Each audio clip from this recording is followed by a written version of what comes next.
What's up, you guys? Welcome back to V.S.O.P Sports Radio, where we only drink the finest of cognac.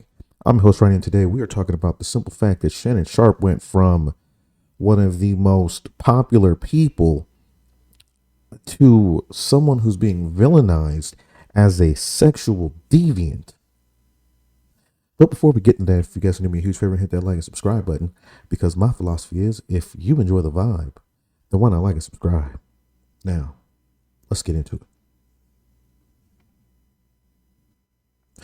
After news broke last week that Shannon Sharpe was being sued for $50 million by an OnlyFans model, where, footage had been leaked of him saying he was going to choke her and whatnot.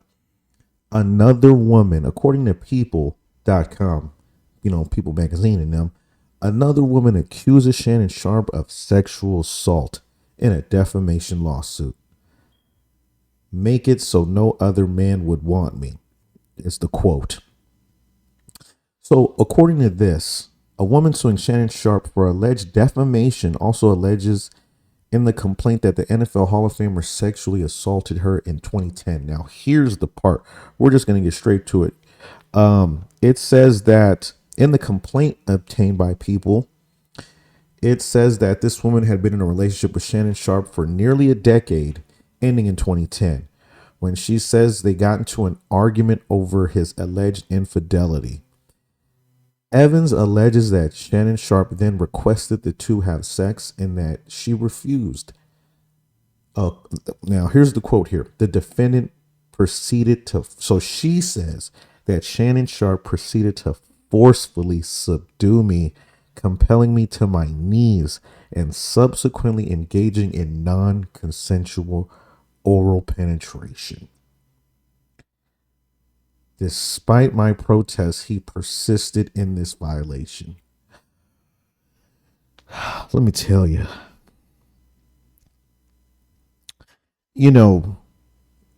the P. Diddy song said, the more money we come across, the more problems we see.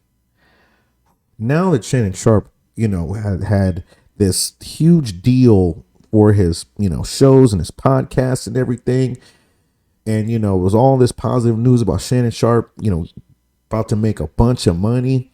Now, all of these stories are starting to come out, and it is making Shannon Sharpe seem like a monster behind closed doors. Just her story alone right there basically says that Shannon Sharpe, the details are just graphic enough, but another incident popped up where they said Shannon Sharpe choked a woman at Fox Sports 1 and that the network paid her off, settling and whatnot. Listen, I don't know, man. I don't know. Shannon Sharpe went from beloved when he was on Undisputed, and ever since his time from then, it seems like he's just been an incident after incident, whether it's, beefing with other podcasters, or whatever the case may be. We're seeing a whole different side of Shannon Sharpe outside of sports analysts and just outside of football. But I'm curious to know you guys' thoughts. What are you guys' thoughts about all of this stuff coming out about Shannon Sharpe? Do you believe it's a shakedown like he is claiming that it is? Or do you think there's some truth to what the hell is going on with Shannon? Curious to know your thoughts. I'll catch you guys next time here at V.S.O.P Sports Radio. Peace.